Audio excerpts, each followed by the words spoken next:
Ya, demikian tadi sajian dari Pak Jemi. Terima kasih Pak Jemi, sajiannya sangat bermanfaat dan insya Allah akan berguna bagi kita semua ya.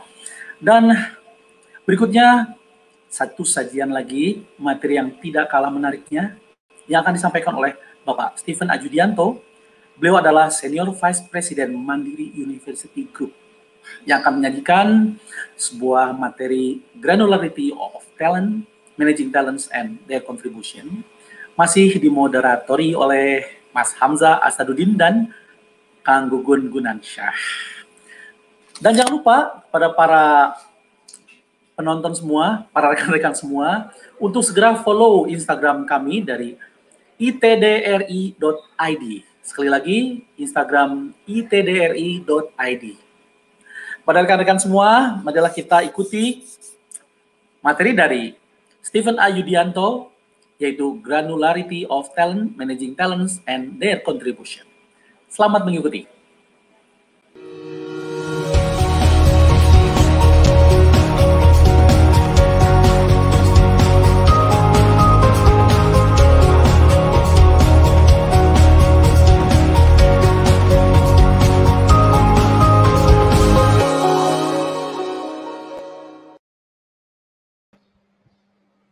Ya, terima kasih Kang Teddy untuk bridgingnya. Baik rekan-rekan sekalian, terima kasih untuk yang sudah stay tune dari pagi tadi jam 9 mendengarkan sesi dari Pak Jemi. Tentunya di sesi kali ini juga tidak akan kalah menarik ya. Sesi kali ini melanjutkan dari sesi sebelumnya ya, betul Mas Hamzah ya. Di mana di sini kita akan tergabung dengan seorang leader yang sudah sangat senior dari Mandiri. Boleh kita perkenalkan dulu ya Mas Hamzah. Siapa? Silakan Mas Hamzah. Ya, Bapak kompetisi kali ini ada Bapak Stephen Yudianto ya sebagai ya. SVP Mandiri University Group. Luar biasa sekali. Beliau juga chairman dari BUMN Leadership Institute Mas. Ya. Dan topik kali ini apa Mas dari beliau Mas? Ya, topik beliau kali ini itu tentang granularity of talent ya, managing talents and their contribution. Nah, pastinya kita akan mengulik lebih dalam ya terkait bagaimana konsep talent dalam skala individual yang paling kecil gitu, granularity of talent. Nanti kita akan bedah dan kemudian kita juga akan melihat bagaimana mengelola talent itu dan mengubah talent ini menjadi contribution yang mantap lah istilahnya. Sesi kali ini sangat penting sekali buat para chairman-chairman di BUMN lain ya, bagaimana pengelolaan terhadap talent yang sedemikian banyak di lingkup organisasinya ya. Ya tentu ya, apalagi tadi kita udah diskusi ya dengan Pak Jemi, dengan Kang Jemi, bahwa sebenarnya kita ini Innovativeness Index-nya di peringkat 74 ya, artinya pressure terhadap talent kita ini pasti makin tinggi dan bagaimana mengelola mereka itu menjadi kunci bagi kita untuk mengadakan lompatan selanjutnya ya Kang. Yes, betul sekali Kang. Dan kita langsung saja kita tampilkan Pak Stephen. Halo, selamat pagi Pak Stephen. Selamat pagi Kang Gun dan Kang Hamzah. Ya, Assalamualaikum warahmatullahi wabarakatuh. Salam sejahtera buat semuanya. Iya, sama-sama Pak. Gimana kabarnya pagi ini Pak? Sehat Pak? Alhamdulillah. Kayaknya harus sehat ya. Karena banyak sekali PR-PR kita nih. 70 posisi indeks kita di 74 Pak. Pada potensi marketnya di 7 dunia. Wah, ini betul-betul PR yang luar biasa buat kita semua ya. Tentunya Pak Stephen ya. Ya, pekerjaan besar dan nggak bisa dikerjakan sendirian, itu yang pertama.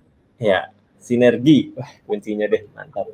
Oke, Pak Stephen, silakan kita persilakan ya. Nah, ada materi dari Kang Stephen untuk kemudian bisa disampaikan dulu. Ya, silakan. Ini, sorry, Kang Hamzah, materinya tadi asisten saya Samuel ada di sini untuk nyampaikan atau saya broad sendiri ya? Ada. Ya, ini sudah tampil. Baik, oke. Terima kasih rekan-rekan semuanya. semoga apa yang nanti kita diskusikan ini adalah hasil observasi bukan hanya ketika saya di Bank Mandiri saja, tetapi memang sesuai dengan perjalanan karir saya yang memang didominasi oleh peran sebagai talent development di berbagai perusahaan gitu ya. Jadi kalau bisa dilihat dari sini, saya memulai karir di industri FMCG, lalu kemudian masuk ke konsultan, lalu kemudian pernah di banking, pernah masuk di FMCG lagi, sampai akhirnya di Mandiri. Awalnya saya memang menjabat sebagai Group Head of Human Capital Strategy and Talent Management. Lalu kemudian saya mendapatkan penambahan tugas sudah kurang lebih hampir setahun ini menjadi Group Head untuk Mandiri University. Ya. Nah, mungkin bisa saya langsung mulai dengan kalau tadi disampaikan ini menjadi tantangan terbesar negara ini, bahwa kita ini potensinya katanya nomor 7 gitu ya. Dan kenapa kita potensinya nomor 7 adalah kalau berdasarkan data McKinsey di 2030 ini Indonesia ini akan menjadi salah satu raksasa ekonomi terbesar di dunia gitu ya. Nah, tetapi kalau dilihat dari talent kita masih jauh behind, even kalau di-compare dengan negara-negara di Asia Tenggara. Nah, ini menjadi PR besar, sehingga nanti pertanyaannya adalah siapa yang akan mendapatkan keuntungan paling besar ketika memang Indonesia itu sudah menjadi salah satu raksasa ekonomi di dunia.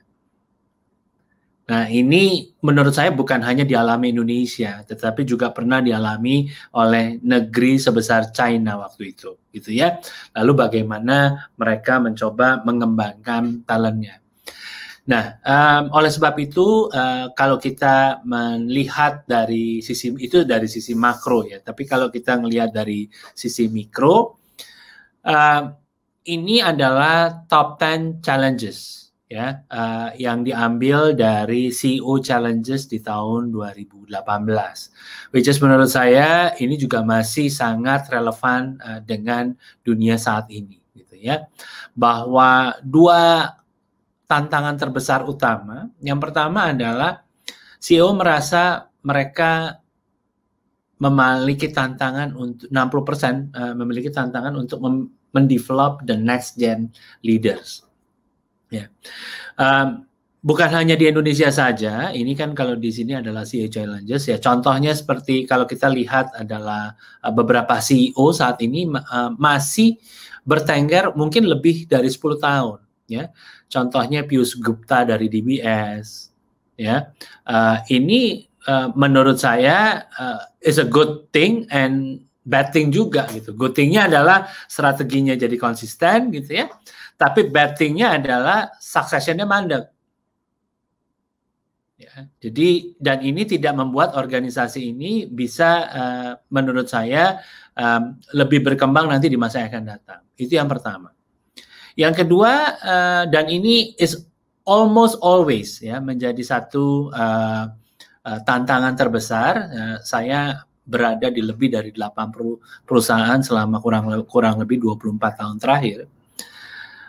The reason why dia minta saya untuk join itu adalah yang nomor 2 gitu ya. Mereka merasa bahwa mereka failure untuk attract sama retain top talent. Mereka bisa attract orang, tetapi apakah memang mereka attract the right talent for the company? Ya, mereka attract and develop and retain the right talent yang fit dengan perusahaan tersebut. Nah, ini menjadi satu tantangan yang menurut saya dalam kurang lebih 5 tahun terakhir ini tidak pernah lepas dari tantangannya seorang CEO. Namun ada hal yang menarik yang di research oleh McKinsey gitu ya. Memang researchnya udah lama gitu ya, tetapi ini membuat jadi satu hal yang menurut saya kita harus melihatnya dari perspektif yang berbeda. ya. Kita sepakat tantangannya, para CEO sepakat tantangannya ini, tetapi kalau kita lihat ya, apa sih sebenarnya yang menjadi hambatan? Kenapa mungkin tidak 5 tahun ya, kalau saya bisa bilang itu dari tahun CEO Challenges Survey ini dari tahun 2005. Ini selalu ada kata-kata soal talent gitu ya. Nah, next. Kalau dilihat dari sini ya, dikatakan executive has a greatest concern on finding qualified talent. Ya. Tapi kalau dilihat dari surveinya McKinsey ada 7 hambatan. Ya. Hambatan yang pertama adalah ya they don't spend enough quality time in talent management. Kita semua mengatakan ini tantangan saya. Tapi kalau ditanya, Pak, boleh nggak kita ya meeting seharian untuk membahas para top talent? Ini pertanyaan mendasar saya dan nggak mudah untuk meyakinkan. Ya, top talentnya ada berapa? Misalnya, wah satu company ya, let's say kita nggak ngomong semuanya deh, ya, hanya BOD -1, BOD -2. Wah ada 300 Pak. Nah 300 kan nggak cukup sehari, bisa nggak 2 jam aja? Nah ini sebuah ironi ya menurut saya ketika mereka menempatkan tantangan mereka nomor 1, tetapi ketika kita menyatakan bahwa Pak kita pengen serius nih untuk bahas ini ya, they just don't spend enough quality time in talent management. Ya kalau dilihat dari obstacle yang kedua, para leader juga nggak tahu caranya mendevelop ini ya. Nah it brings me to the next slide. Next. Jadi HR ya itu ketika kita tanya gitu ya, ini terutama ditanya survei ini HR leaders di Asia gitu ya, dan 2019 dari Gartner gitu ya, dikatakan bahwa top challenges HR team face in building current and future leadership. Yang pertama adalah succession management process do not yield the right leaders at the right time. Ya, dan saya tidak kaget kenapa, karena ya orang dibilang hypo, lalu di successor-nya itu ready now dan segala macam. Tapi ketika come up pada waktunya, wah kayaknya belum ya. Boleh nggak kita cari dari luar? Gitu. Ya. Yang kedua, kita struggle untuk develop effective leader. Ya. Jadi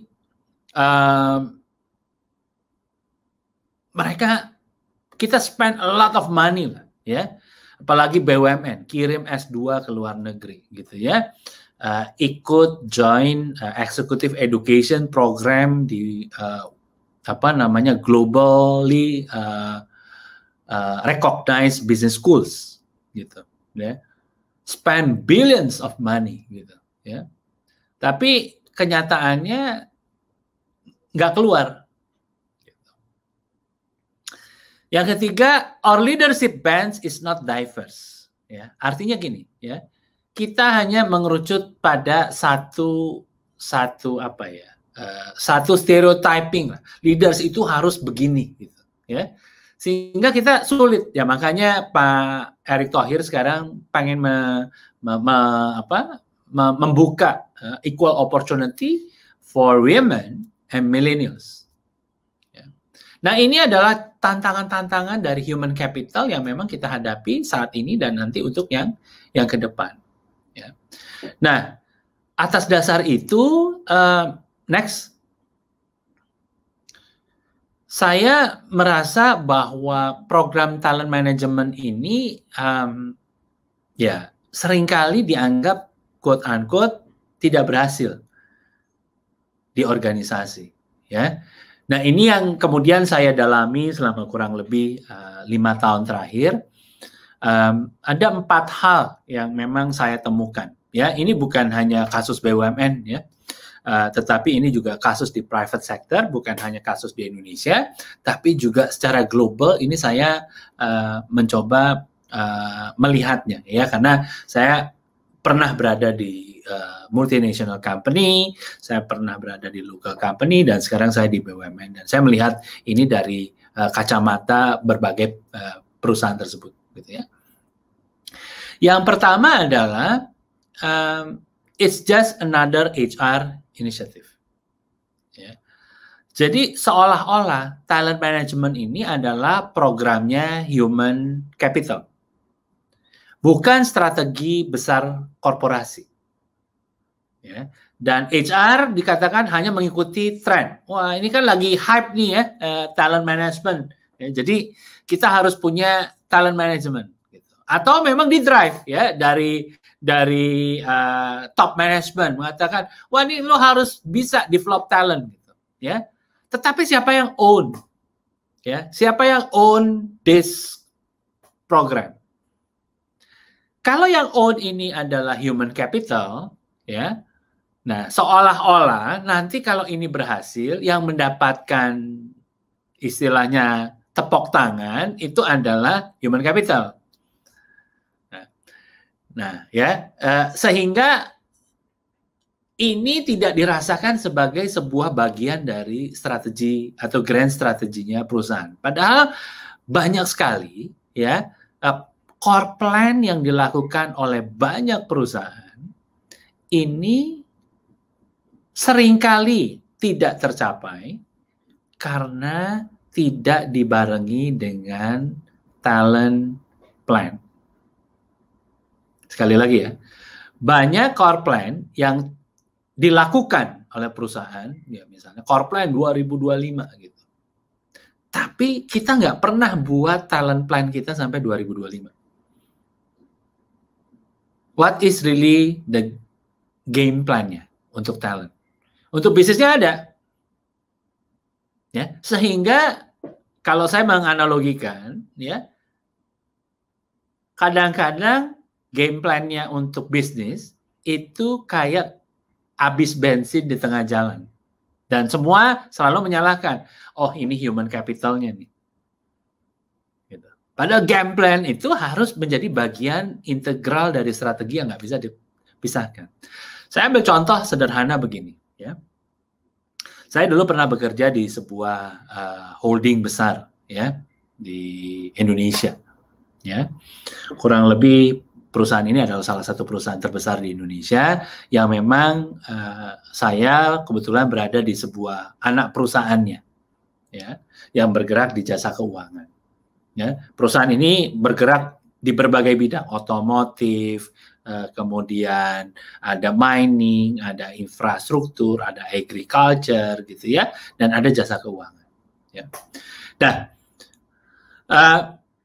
yang menarik dari perusahaan ini adalah di board ya, yang namanya board itu kan board of directors gitu ya, itu nggak ada direktur human capital. Head of human capital ada, tapi bukan direktur. Karena filosofinya dari dulu awal dibangun, yang menjadi direktur human capital itu adalah CEO. Once ketika saya di sana, ya, saya kemudian dipanggil gitu ya untuk diminta mendampingi CEO pada waktu itu untuk menjelaskan mengenai people plan, ya, atau disebutnya people roadmap.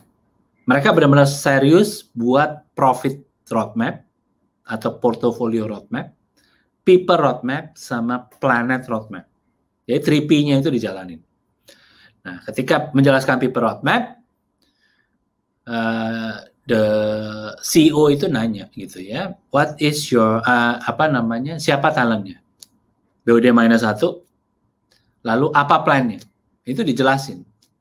Dan didengerin satu-satu. Dan kemudian udah dijelaskan gitu ya, saya kan awal udah prepare, udah diskusi sama the CEO saya tentunya gitu ya, sebelum menghadap ke CEO-nya holding gitu ya.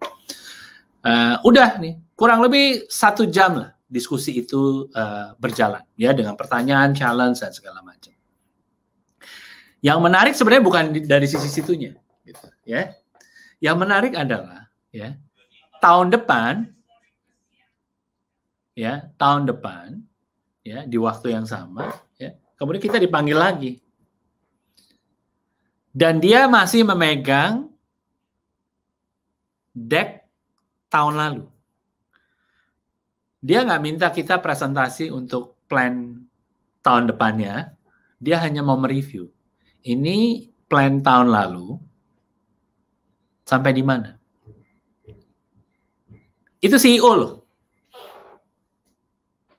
Ya. Dan sampai saat ini saya masih merasa bahwa this company, ya saya nggak perlu sebutkan namanya, mungkin beberapa teman-teman bisa tahu gitu ya. Itu adalah yang paling sukses menyediakan leaders dari dalam. Nggak pernah mereka mengangkat CEO dari luar, yet mereka even diakuisisi ya oleh perusahaan asing saat ini. Tapi tetap CEO-nya dari dalam. Ya, semua board of director-nya dari dalam. Ya. Nah, ini menurut saya salah satu contoh kesuksesan, dan saya menganggap bahwa ini kuncinya sebenarnya. Bahwa talent management itu bukan sekedar inisiatifnya human capital. Nah, yang kedua, seringkali pengembangan ini hanya melulu bersifat in-class training. Ya. Kenapa?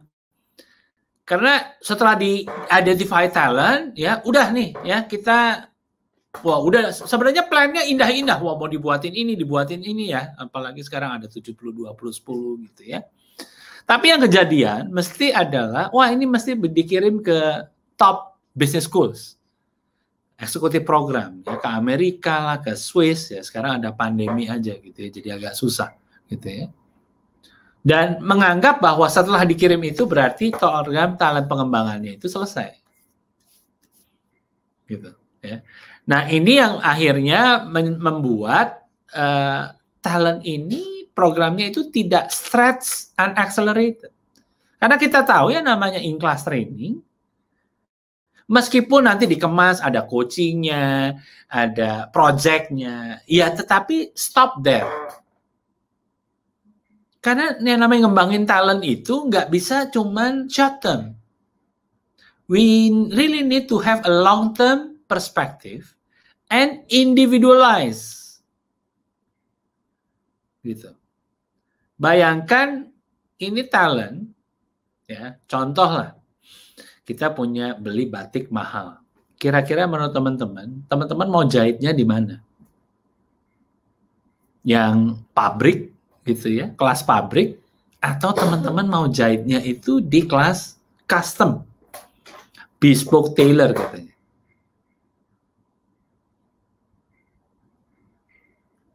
Yang ketiga, ini juga menjadi salah satu tantangan tersendiri, gitu ya. Lack of manager capability. Atasan belum paham ya mengenai konsep talent management ini secara utuh. Apa sih? Kenapa butuh talent management? Ya. Contoh simpel, masih banyak atasan yang tidak merelakan talentnya itu diambil untuk dikembangkan di tempat lain. Oh, ya, jangan, saya masih butuh. Kalau dia nggak ada nanti bisnis saya gimana? Kalau dia nggak ada nanti kerjaan saya gimana? Karena dia tahu nggak mudah untuk mendevelop talent. Seringkali yang terjadi, orang yang memiliki potensi talent yang besar malah sulit berkembang dibandingkan dengan orang yang memang tidak memiliki potensi, bahkan memiliki kinerja yang biasa-biasa aja. Karena jangan-jangan yang terjadi sering banget gitu ya, yang memiliki kinerja biasa-biasa aja itu dipoles, seolah-olah baik, ya, lalu bisa ditransfer ke tempat lain. Artinya orang ini hanya memindahkan problem dari satu tempat ke tempat lain. Yang kedua yang saya sering kali melihat adalah orang mix up untuk mengidentifikasi talent.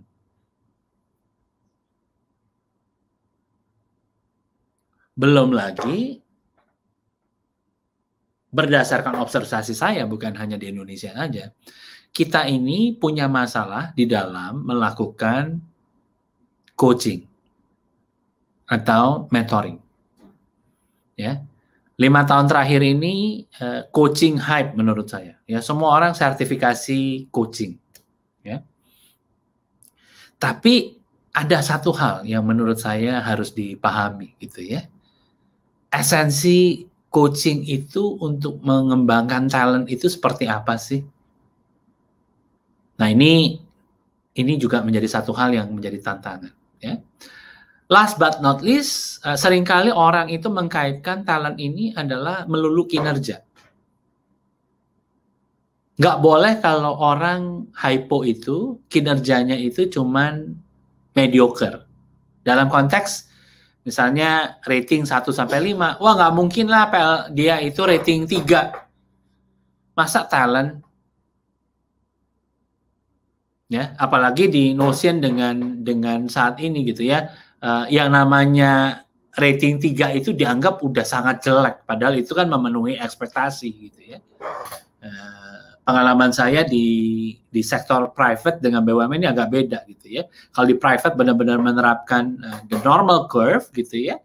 Kalau kita di BUMN ini agak skewed ke kanan gitu ya, sehingga yang namanya rating itu rating 3 itu udah dianggap paling jelek gitu. Nggak mudah memang gitu ya dengan konteks ini gitu ya. Tapi ini yang menurut saya harus sama-sama kita perbaiki. Ya. Nah, kalau untuk teman-teman nanti mendalami hal ini, di slide saya di pojok sebelah kanan ini ada ada QR code yang teman-teman bisa scan, lalu kemudian teman-teman langsung dibawa ke artikel saya yang menuliskan mengenai masalah itu. Ya, nah karena waktu juga gitu ya, saya hanya diberikan waktu 40 menit, kita akan masuk ke next slide, which is kita akan bicara mengenai kenapa saya menjelaskan mengenai hal ini. Ya, satu kan tadi udah disampaikan mengenai ineffective managers itu untuk developing talent gitu ya.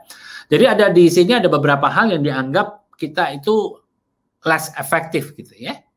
Yang pertama adalah connecting employee with others who can help them work more effectively. Jadi atasan ini ekspektasinya itu harus bisa menjadi jembatan ya tim kita, agar tim kita itu bisa bekerja dengan lebih efektif dengan membuat dia mengekspand network dia gitu.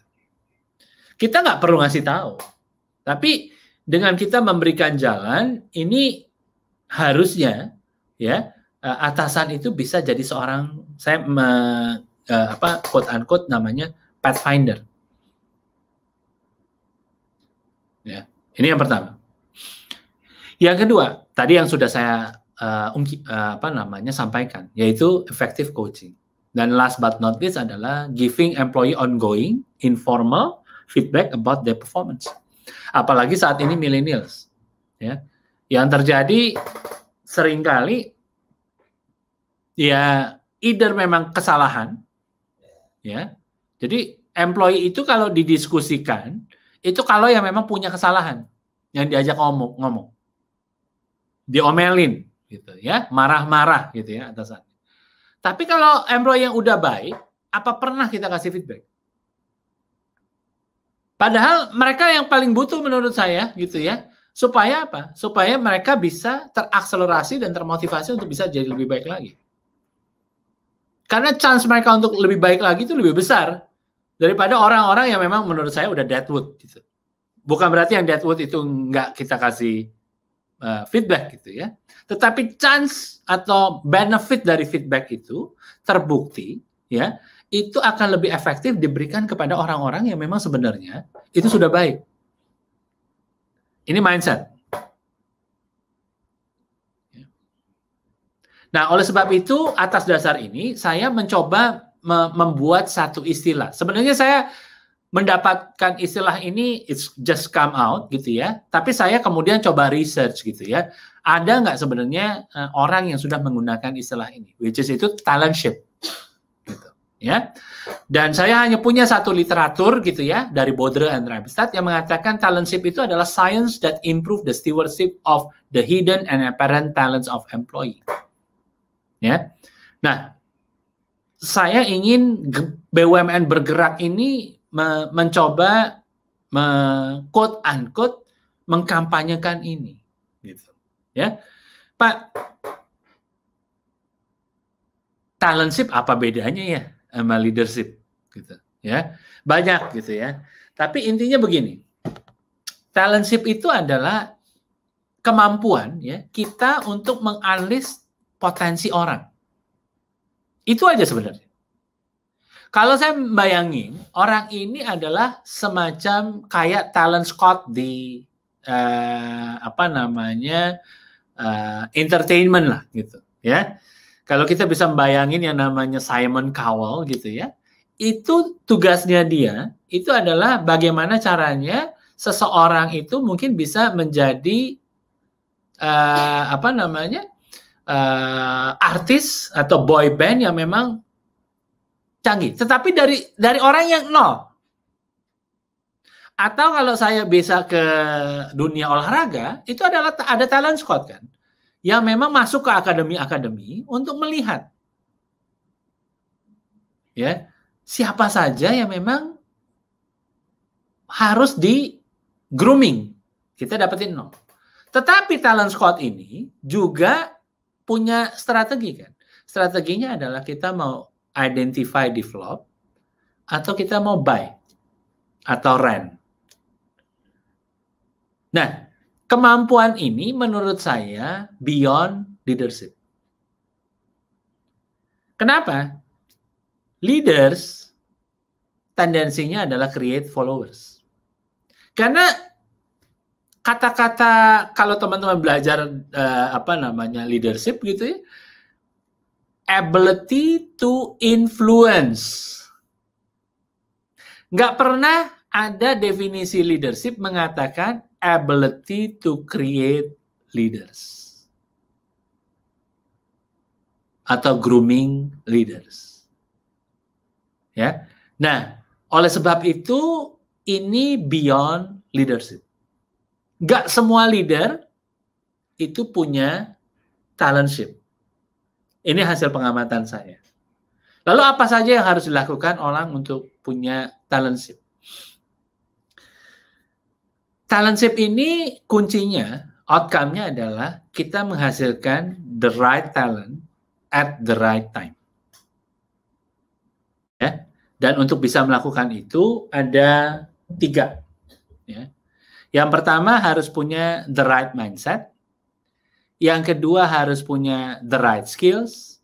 Yang ketiga harus punya the right tools. Ya. Nah, kita masuk dulu yang pertama. Ya, apa sih mindset yang memang harus dimiliki untuk orang bisa menjadi seorang talentship? Ya. Nah, ini referensinya adalah bukunya Liz Wiseman. Ya, judulnya Multipliers. Karena menurut saya it start from here. Ya, kalau kita mau menjadi seorang leaders yang create leaders, then multiplier mindset itu harus ada. Apa itu multiplier mindset? Ya, apa bedanya dengan yang saya sebut nanti dengan diminisher mindset? Di multiplier mindset, ya, yang pertama adalah mindsetnya adalah orang itu pada dasarnya pinter. Ya. Sehingga collective intelligence itu menjadi hal yang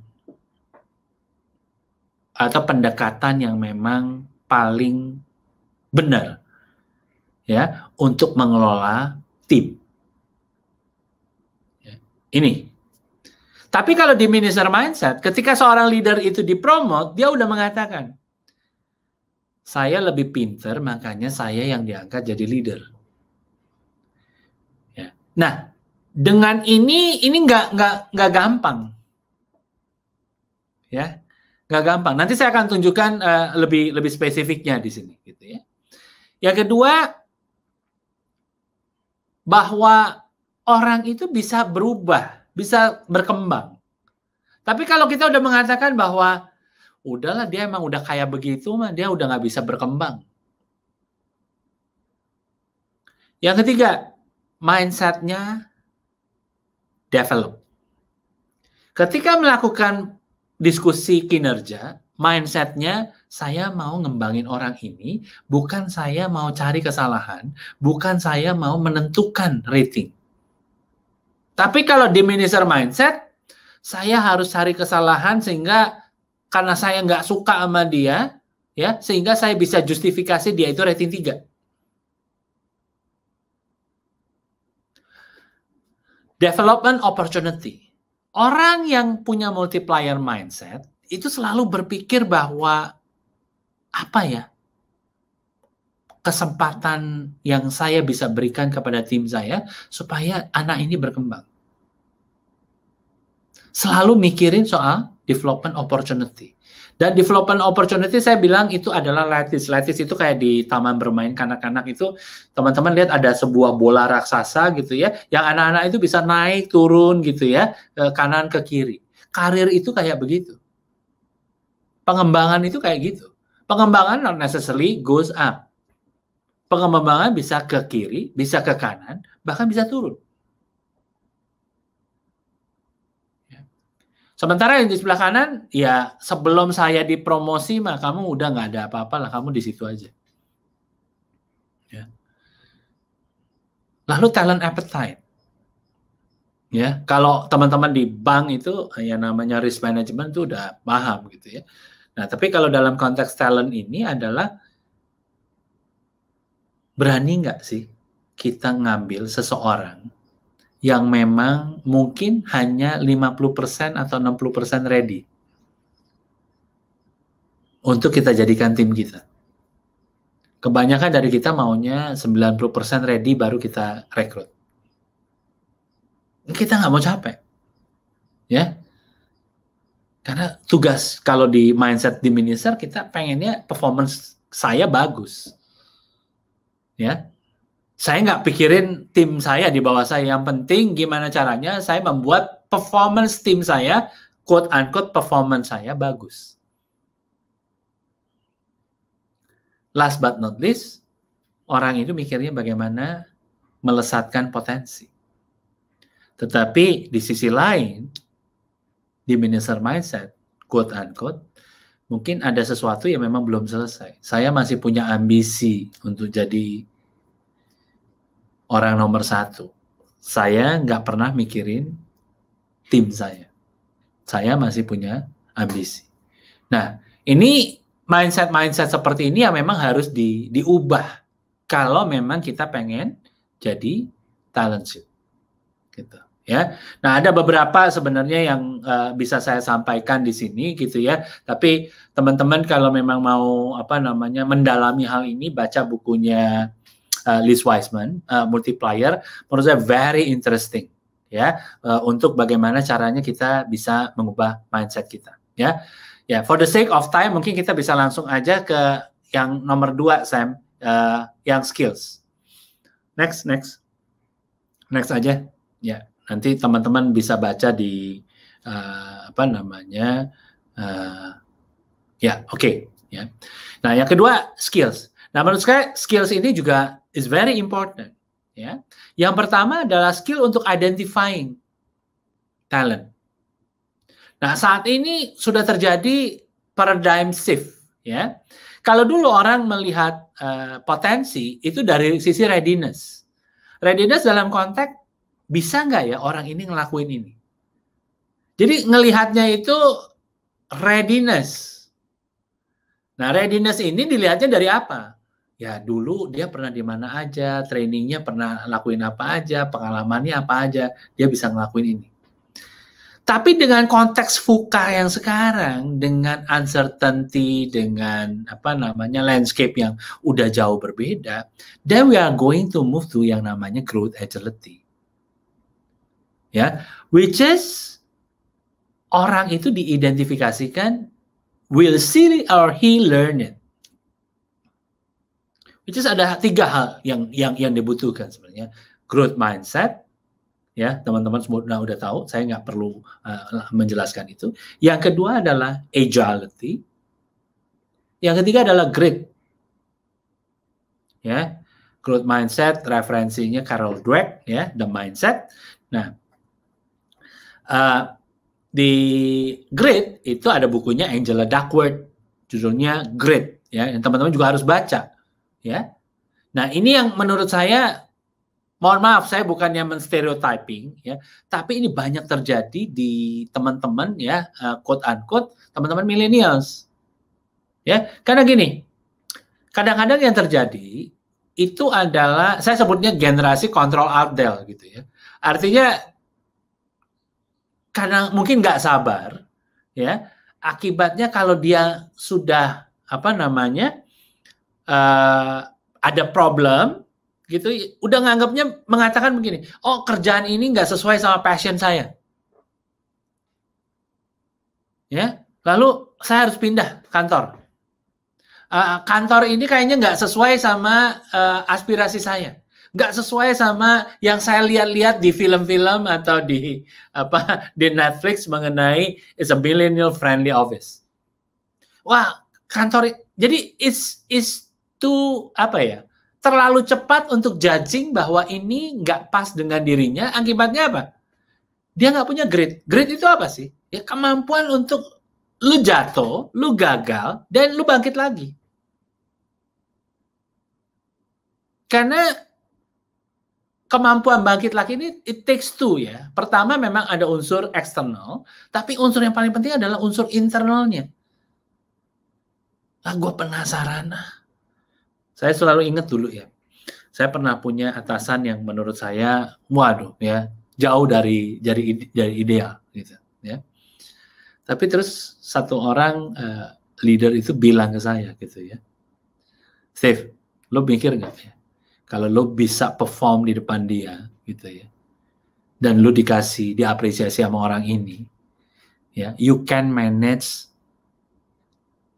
segala macam style bos nanti ke depannya. Nah, itu yang jadi api saya. Untuk saya struggle, biarin saya struggle, tapi saya tetap perform. See, when you look things differently, then it turns differently. Gitu. Tapi seringkali teman-teman ini mungkin banyak sekali, ya, saya mendengar itu, it's too early to judge. Ya, you don't give enough time untuk benar-benar proses itu jalan, ya. Tapi udah langsung ganti, ya. Nah ini menurut saya mengakibatkan grade kita ini agak kurang. Padahal itu yang menjadi sasaran utama untuk growth agility, ya.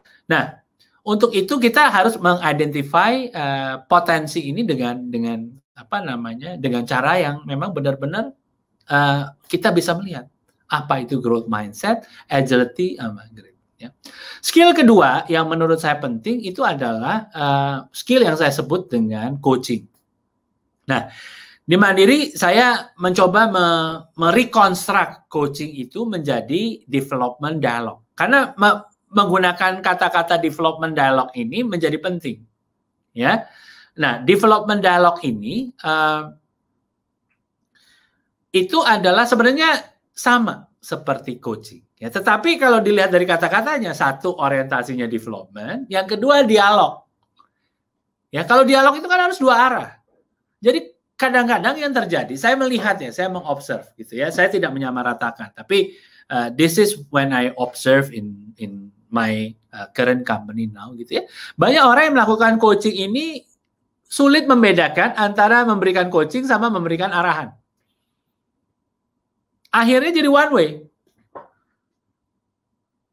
Nah, oleh sebab itu untuk mengingatkan dua hal itu, saya mengubah kata-kata coaching ini menjadi development dialogue. Dan ini memang akhirnya fokusnya pada pengembangan. Ya, even saya mencoba membuat apa sih yang harus dilakukan, gitu, ya. Melatihnya nggak gampang, gitu, ya. Karena dulu konotasi coachingnya itu dikeramasin, Pak, katanya. Kenapa saya bilang tanya? Oh dulu soalnya ada training mengenai coaching for performance. Jadi coaching itu adalah untuk meningkatkan kinerja. Oh oke, ya. Nah tapi mungkin balik lagi, mungkin mindsetnya diminisher yang tadi gitu loh ya, bukan mindsetnya multiplier. Sehingga coachingnya ini jadinya arahnya berbeda. Ya. Nah jadi skill untuk melakukan development dialog juga it's necessary gitu ya. Nah, next itu yang ketiga adalah bagaimana kita build ekosistemnya. Ya. Jadi tadi yang pertama kan right mindset, yang kedua adalah right skills. Nah, yang ketiga adalah bagaimana kita buat sistemnya. Karena ini harus saya bilang ada satu talent, benih yang bagus, itu tanahnya itu ya harus subur. Ya. Nah, tanah yang subur itu seperti apa? Gitu ya. Yang pertama tentunya harus punya atasan yang tadi punya multiplier mindset, punya skill untuk melakukan development dialog gitu ya, bisa mengidentifikasi sebenarnya potensi itu apa gitu ya. Nah, last but not least, kita juga harus buat sistemnya. Sistemnya seperti apa? Nah, di tempat kami gitu ya ada beberapa hal yang kita lakukan ya. Nextnya Sam, di right system.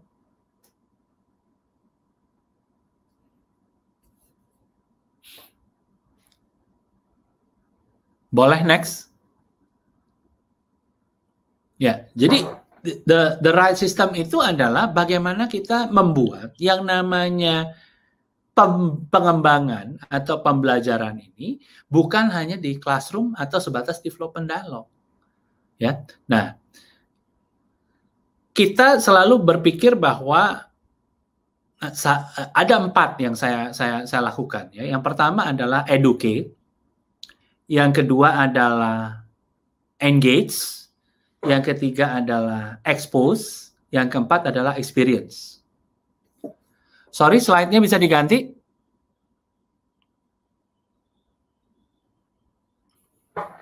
Oke. Educate meaning bahwa classroom itu tetap penting. Ya, untuk memberikan kerangka berpikir, untuk mengerjakan sesuatu atau memahami sesuatu itu kita penting ya. Yang kedua, kita harus gini. Seringkali seorang atasan ketika seseorang itu sudah dieducate, atasan ini tidak memotivasi timnya untuk melakukan atau mengaplikasikan skills. Ya. Di dalam terus aja Sam, terus ya, terus next.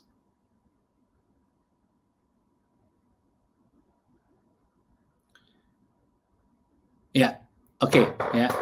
Jadi tidak mencoba mengaplikasikan sebelumnya.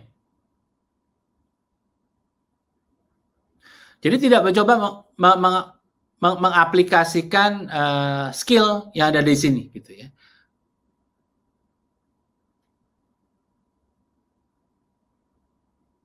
Nah, stop dulu di sini.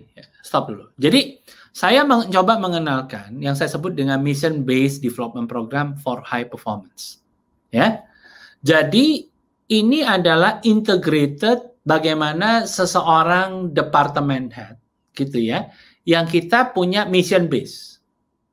Jadi seorang dev head ini harus melalui beberapa hal ini, gitu ya, yang terintegrasi supaya dia lengkap seperti yang tadi saya sebutkan, educate, engage, expose, sama experience terhadap skill yang memang ada.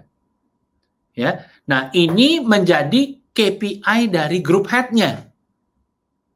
Ya, jadi group head-nya atau BOD-1-nya punya KPI bahwa semua L3-nya harus melakukan journey ini selama 1 tahun. Dengan skill gap yang mungkin beda-beda.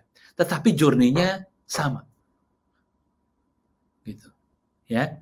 Dan ini kita coba, ya sekarang itu kan eranya gamification gitu ya. Kita sekarang lagi coba ini dashboard dan segala macam tampilannya kita coba dalam bentuk gamifications ya. Nah, ini adalah salah satu contoh aja bentuk bagaimana kita membangun ekosistem ya. Ada banyak contoh-contoh yang lain dalam presentasi ini, tapi karena keterbatasan waktu, saya hanya menjelaskan contoh yang memang mungkin menurut saya gitu ya, ini bisa memberikan pengayaan kepada teman-teman atau inspirasi kepada teman-teman, Bapak Ibu semua, supaya bisa membuat program talent development ini lebih terintegrasi dan lebih efektif, terutama dalam konteks tadi bagaimana seorang leaders itu harus create leaders.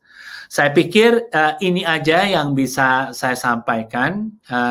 Untuk selanjutnya mungkin kita bisa lanjutkan dengan sesi tanya jawab. Terima kasih.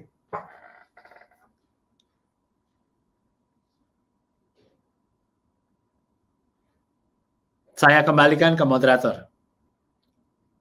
Isinya daging semua ini, Mas Hamzah ya.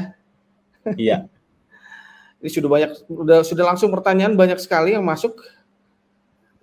Kita pilih salah satu, silakan. Oh, ada dari Kang Fauzan. Wow, langsung ini. Ya. Oh, ini why mostly fail. Jadi gimana cara ngakalin fails ini yang sudah atau sedang dijalankan di Bank Mandiri? Bagaimana cara mengakali fails yang sudah atau sedang dijalankan? Nah, bagaimana nih Pak? Tadi sebenarnya sudah saya sampaikan. Yang pertama gini, ya, saya membuat bahwa satu event namanya Co-Creating Future Mandirian. Karena di situ saya menjelaskan bahwa tanggung jawab pengembangan talent ini bukan di human capital. Tanggung jawab pengembangan talent ini pertama atasannya, dua talent itu sendiri punya tanggung jawab. Tiga, perusahaan dalam hal ini diwakili oleh human capital. Jadi segitiga inilah yang membuat ya bahwa kita sama-sama tadi kan kuncinya sinergi ya, kita co-creating. Ada peran atasan, ada peran talentnya itu sendiri, ada peran dari HC. Nah ini yang semuanya harus dipahami. Itu yang pertama. Yang kedua, ya. Talent is owned by the corporations, bukan oleh atasan. Ya, jadi kita sudah menganggap bahwa talent kita sebutnya L3 gitu ya. Jadi BOD -2 ya, itu kalau mau diputer dan segala macam ya, itu keputusannya di root. Jadi bukan keputusannya direksi bilang boleh nggak boleh. Nah, kita HC memberikan rekomendasi. Ya, jadi talent is owned by the bank. Yang ketiga, it's a long term journey. Jadi mulai sekarang saya selalu minta membuatkan, kita punya yang namanya individual development plan setiap orang, ya, bahwa setiap orang itu diberikan pengembangan untuk closing gap dia dalam menjalankan role ini. Tapi khusus untuk talent, dia punya namanya talent development plan. Yang memang kita akan melihat potensi dia untuk naik ke jabatan selanjutnya, apa gapnya. Jadi seorang talent itu dibebani dua hal. Satu, dia harus close IDP dia. Yang kedua, dia harus prepare future role. Dan prepare future role nggak bisa cuma setahun. It's a long term journey. Gitu. Jadi kurang lebih itu yang kita lakukan untuk mengatasi supaya mencegah mostly fail itu tadi. Iya. Baik, terima kasih. Jadi ada 3 hal tadi ya yang harus kita garis bawahi. Dan ini masih ada pertanyaan lainnya. Ini how to cultivate talentship within the managerial ranks dari Nudi De Jong. Ya, silakan ya, Pak Stephen. Ini ya. Nah, ini menurut saya memang penting gitu ya, karena yang namanya kita untuk mengembangkan gini. Kan kita juga pernah belajar begini, bahwa seorang good manager not necessarily a good leader. Ya, jadi orang ini memiliki kemampuan manajerial yang baik, tapi not necessarily dia a good leader. Ya. Nah, saya mau nambahin nih, seseorang tapi good leader itu mesti akan jadi good manager harusnya, gitu. Ya, nah saya mau nambahin. A good leader itu not necessarily a good talentship. Tadi soalnya ada yang saya udah sebutin, ya. Nah, gimana caranya membedakan? Ya itu tadi. Paling gampang itu adalah ngelihat mindsetnya. Dan biasanya seorang talentship ini, ya, ini bukan seorang leader yang narsis, ya. Seorang yang karena dia kan nggak tampil di layar gitu ya. Ya saya bandingin lah seorang Simon Cowell itu dia nggak narsis. Saya duluan yang tampil di panggung, nanti kamu ngelihat saya.